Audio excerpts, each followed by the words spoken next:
Now, what may be the most remarkable coming out event we've ever seen. A little girl is unable to speak a word or connect to the world around her in any way. Or so everyone thought, until she turned 11 and suddenly something remarkable happened. ABC's John McKenzie has the story of a girl breaking out of her own body. You don't know what it feels like to be me. When you can't sit still because your legs feel like they're on fire, or it feels like 100 ants are crawling up your arms. How is it that these powerful words came out of this flailing body? People look at me and assume I am dumb because I can't talk. Something extraordinary happened to this 14-year-old who was written off as mentally deficient, something that may help unlock the mysteries of a baffling disorder.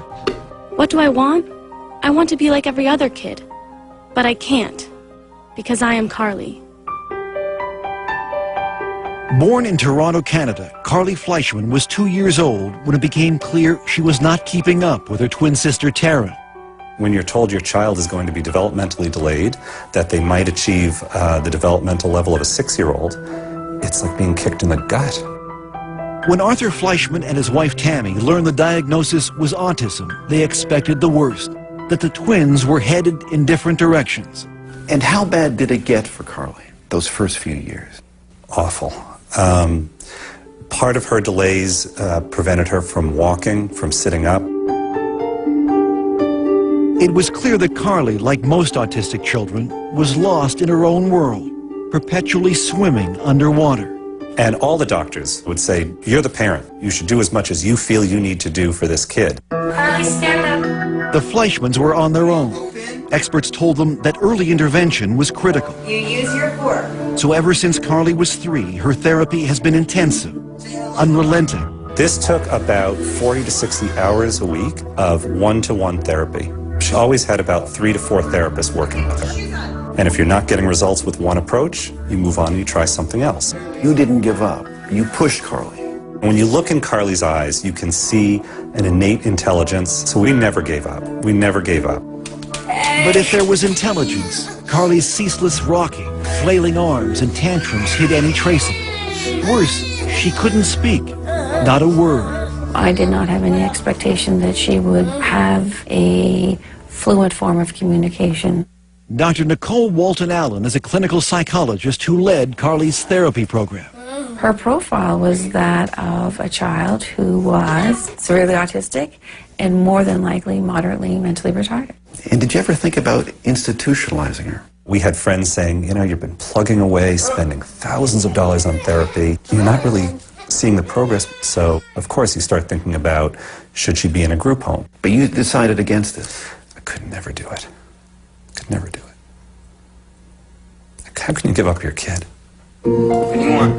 Despite thousands of hours of therapy over months and years, Carly's progress was excruciatingly slow. That is until one day 3 years ago when Carly was 11. She ran to a computer for the first time, and what happened next was a breakthrough so profound it would finally pierce Carly's silent, secret world.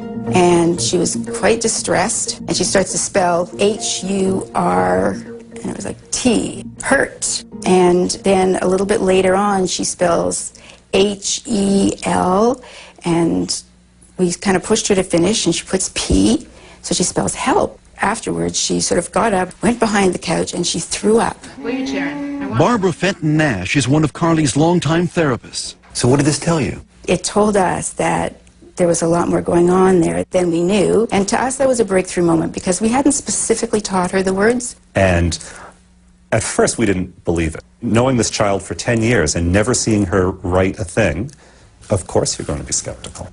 Everyone was, including her other therapists, who were now desperate to see proof.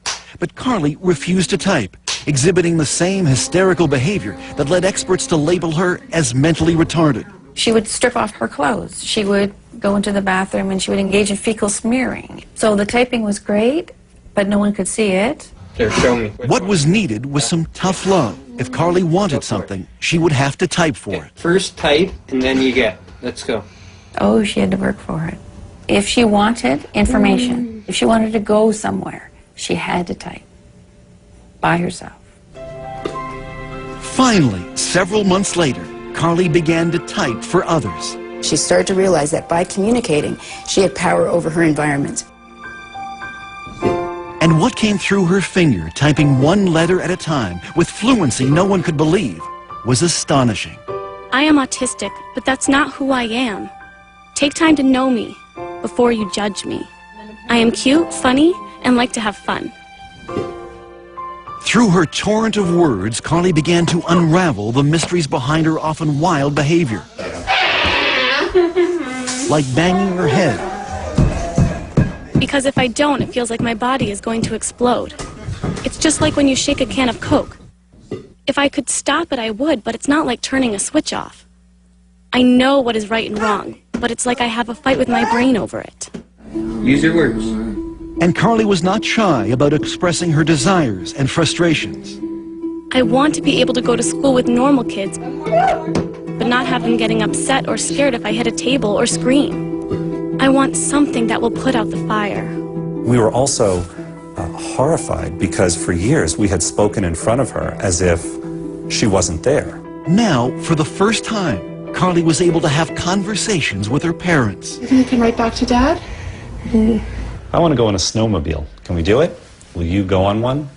I think it would be fun. So here's your daughter, and finally you get to meet her. Mm-hmm. What was that like? Overwhelming. Overwhelming. I stopped looking at her as a disabled person. You promised. Did you lie to me? And started looking at her as a sort of sassy, mischievous teenage girl.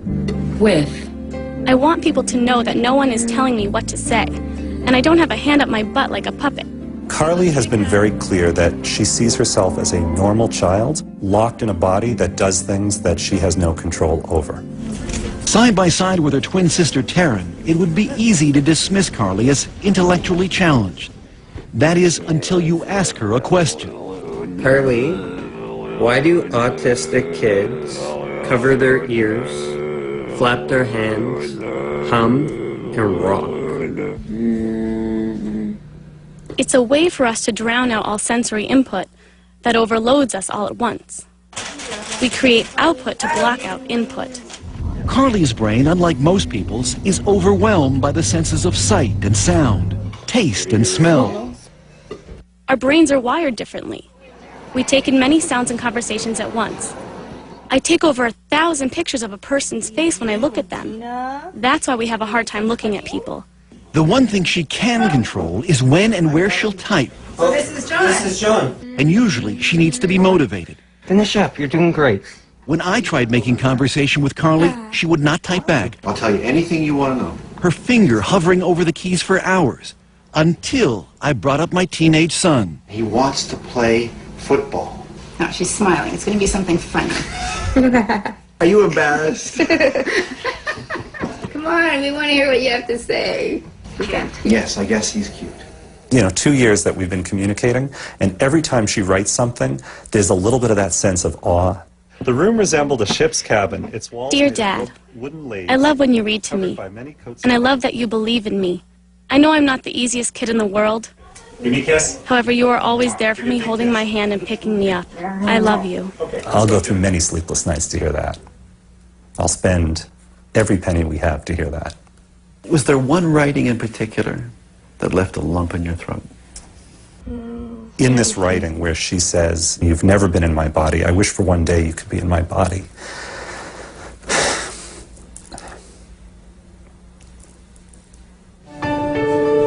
A year after we first met Carly, she is happier, calmer, more independent. Come on, let's get this in the pan. She's even writing a novel. I think that humankind is just oblivious to things that have been around for many years. She also has her own internet blog and twitters regularly, answering questions from people all over North America.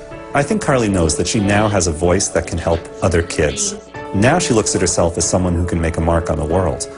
And that's got to be life-changing. What do you hope for Carly now? I want her to be happy. I want her to have dreams and goals and accomplish those goals in spite of her challenges. I think the only thing I can say is don't give up. Your inner voice will find its way out. Mine did.